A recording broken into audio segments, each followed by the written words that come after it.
할렐루야. 하늘엔 영광, 땅엔 평화입니다. 저를 한번 따라서 하시기 바랍니다. 하늘엔 영광, 땅엔 평화. 제가 하늘엔 영광하면 여러분 땅엔 평화입니다. 하늘엔 영광, 하늘엔 영광. 오늘 은퇴하신 집사님, 또 권사님, 그리고 명예권사로 추대받으신 두 분 집사님, 그리고 졸업하는 우리 학생들에게 하늘 평안이 넘쳐나시기를 주의 이름으로 축원합니다. 그동안 우리 교회, 우리 여기 계신 우리 노이배 집사님, 또 네 분의 권사님, 교회를 위해서 충성 봉사하시다가 70세 정년이 되어서 은퇴하게 되셨는데, 이것이 하나님의 은혜입니다. 과거 저는 이 은퇴하는 것이야 뭐 세월이 지나면 누구나 하는 것 아닌가 이렇게 생각했습니다. 그러나 저도 나이를 먹고 보니까 정년에 은퇴하는 것이 시간이 해결해 주는 것이 아니라 하나님의 은혜라는 사실을 깨닫게 되었습니다. 일단 총회에서 정한 70세 은퇴하려면 70세까지 건강하게 살아 계셔야 은퇴가 가능합니다. 지금이야 이제 70세가 별거 아니지만 과거 제가 어릴 적만 해도 동네에서 60세 환갑잔치가 성대하게 거행됐습니다. 과거 70세면 사실 상할아버지, 상할머니라 이렇게 불렀어요. 그러나 점점 평균 연령이 올라가면서 환갑잔치는 자취를 감추었습니다. 뭐 70세 수연, 뭐 80세 수연도 거의 잘 안 하시는 것 같아요. 오늘 은퇴하시는 집사님과 또 권사님들은 사실 우리 교회에서 지금 보시듯이 사실 우리 교회 안에서 젊은 오빠, 젊은 언니들입니다. 예. 6분 다 이 70세 은퇴가 되셨는데 건강한 모습으로 은퇴하시게 되어서 다시 한번 축하드립니다.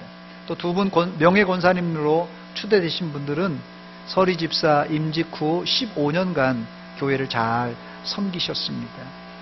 이제 70세가 넘어서 그 명예를 보존하기 위해서 우리가 명예 권사로 추대하는 것입니다. 이 두 분도 건강하게 오늘을 맞이한 것이 하나님의 은혜인 줄 믿습니다. 또 우리 학생들은 초등부, 중등부, 고등부의 소종의 과정을 마치고 졸업하게 된 것도 하나님의 은혜입니다. 저를 한번 따라서 하시기 바랍니다. 나의 나된 것은 하나님의 은혜입니다. 은퇴와 추대 그리고 졸업하는 모든 분들의 앞날이 주님 앞에서 계속해서 활짝활짝 열려지시기를 주의 이름으로 축원합니다. 진짜 믿음으로 잘 사는 사람들은 졸업하고 은퇴하고 그 이후가 더 좋은 사람이에요. 졸업하고 나서 은퇴하고 나서 정말 쪼그라들면 안 됩니다. 졸업한 이후, 은퇴한 이후 더 잘 살아야 됩니다. 저를 한번 따라서 하시기 바랍니다. 더 잘 삽시다. 옆 사람에게 얘기해 주시기 바랍니다. 더 잘 삽시다.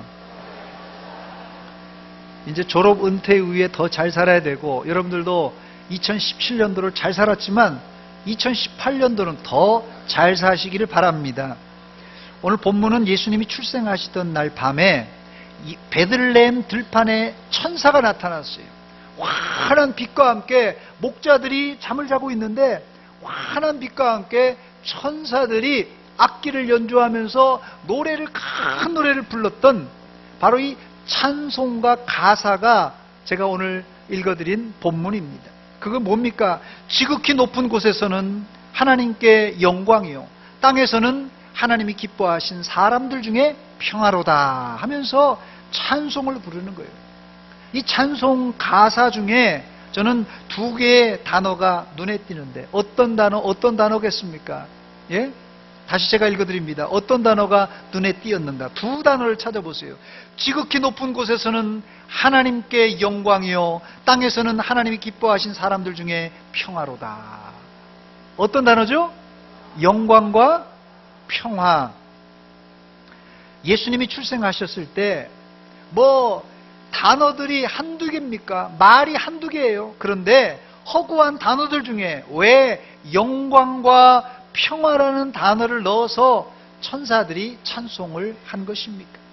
그 이유는 이 두 단어는 예수님이 장차 이 땅에 오셔서 하실 사역과 매우 밀접하게 연결되어 있기 때문에 그렇습니다. 그러므로 이 찬송가 가사는 단순한 찬송가 노래 가사가 아니라 예수님의 사역을 예언적으로 부른 노래입니다. 첫 번째가 뭐라고요? 영광입니다. 영광. 예수님의 출생 그 자체가 하나님께 영광입니다.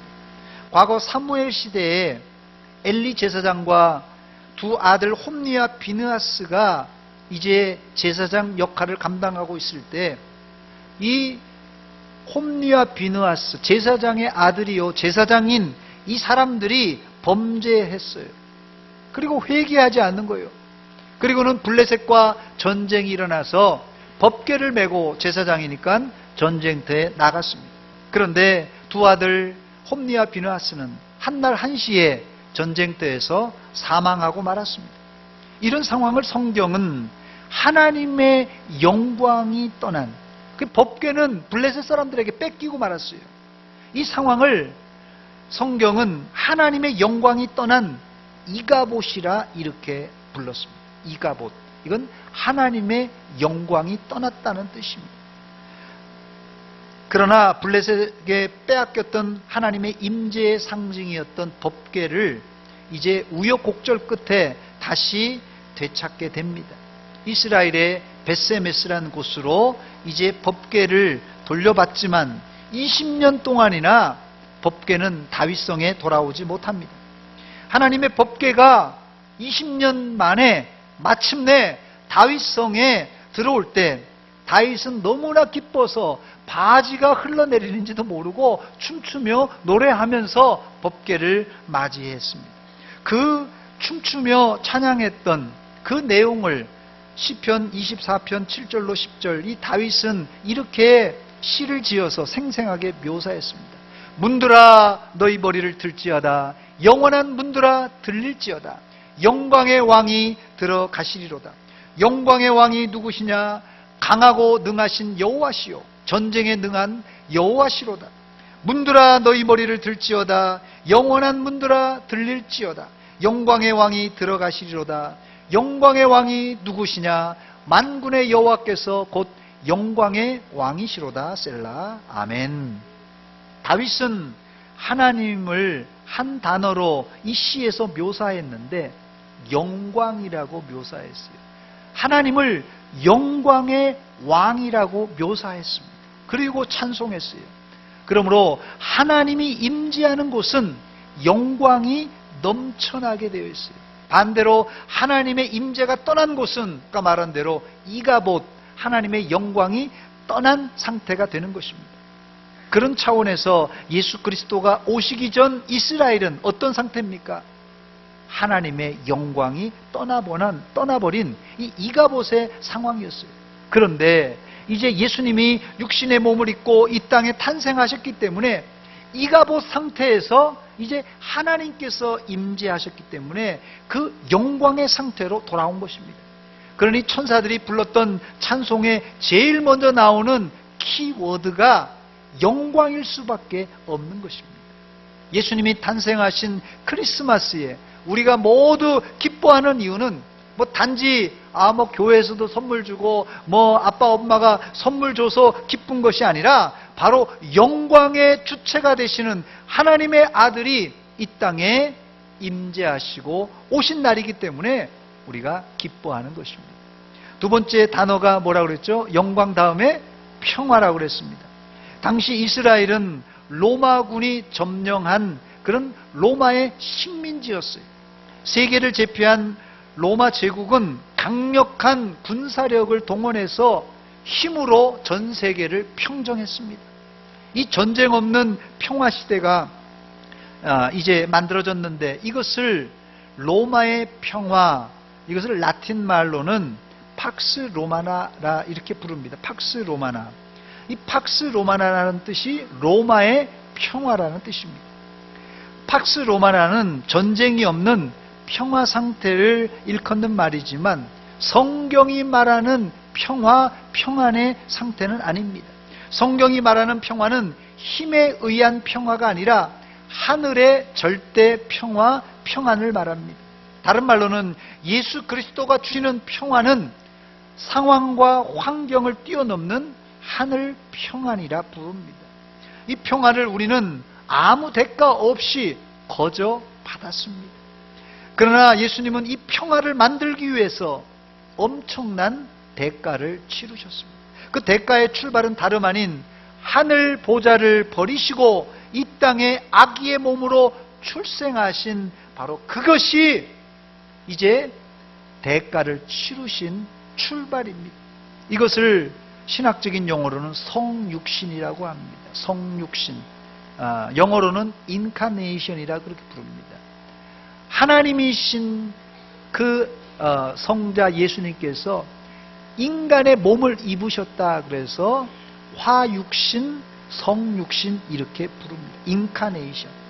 예수님의 수고는 성육신에서 멈추지 않고 아무 죄 없지만 우리 죄를 대신 지시고 어디에서 달려 돌아가셨죠? 십자가에 달려 돌아가셨습니다. 그리고 며칠 만에, 사흘 만에, 3일 만에 뭐 하셨죠? 부활하셨고 며칠 만에 하늘로 승천하셨죠? 며칠 만에요? 40일 만에 하늘로 승천하셔서 지금도 우리를 위해서 기도하고 계십니다. 이 예수님을 이번 성탄절에 여러분 인생의 주인으로 영접하시기를 축원합니다. 평화의 왕으로 오신 예수님을 마음속에 모시는 사람에겐 주님이 주시는 평안으로 충만하게 될 줄 믿습니다. 예수님의 십자가의 죽으심을 통하여서 하나님과 우리 사이에 막혀있던 담이 있었어요. 하나님과 우리 사이에 중간에 막혀있는 담이 있었는데 예수님의 십자가의 죽으심으로 이 막혀있던 담이 와르르 무너지면서 하나님과 우리 사이에 멀어져 있던 이런 관계가 화평하고 평안하고 길이 열리게 되었습니다. 주님이 주시는 이 하늘 평안은 심지어는 폭탄이 떨어지는 전쟁터에서도 누릴 수 있는 평안입니다. 요한복음 14장 27절에 보니까 평안을 너희에게 끼치노니 곧 나의 평안을 너희에게 주노라. 내가 너희에게 주는 것은 세상이 주는 것과 같지 아니하리라. 너희는 마음에 근심하지도 말고 두려워하지도 말라 했습니다. 여기 은퇴하신 분들에게 부탁드립니다. 이제 은퇴하실지라도 높은 자리, 영광받는 자리만 앉지 마시고 예수님처럼 영광이 사라진 이가복과 같은 싸움하고 전쟁하는 곳에서 하나님께 영광을 돌리는 우리 어른들이 되시고 또 사람들에게는 평안을 전달해주는 믿음의 어른들이 되시기를 축원합니다. 또 졸업하는 학생들은 이 땅 위에 어두움을 물리치고 하나님의 영광이 빛날 수 있도록 여러분들이 빛과 소금의 역할, 아니 작은 예수가 되시기를 축원합니다. 이제 말씀을 정리합니다. 앞으로 여러분들은 2마리 토끼를 잡으셔야 됩니다. 하나님 편에서는 하나님께 영광을 돌리고 사람들 편에서는 평안을 만들어내는 피스메이커. 피스메이커가 뭐죠? 무슨 뜻이죠? 피스를 만드는 사람, 피스메이커.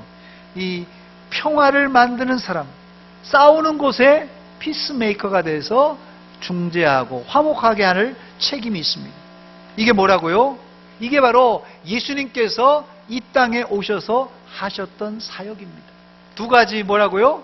하나님께는 영광을 돌렸고 사람들 간에는 평화를 만들어냈어요. 오늘 이 사역이 바로 우리의 사역입니다. 여러분들은 어딜 가든지 하나님께는 뭘 한다고요? 하나님께는 영광을 돌리시고 사람들에게는 뭘 만들어줘야 된다고요? 피스메이커입니다. 평화를 만드는 작은 예수, 작은 예수가 되시기를 주의 이름으로 축원합니다. 축원합니다. 기도합니다.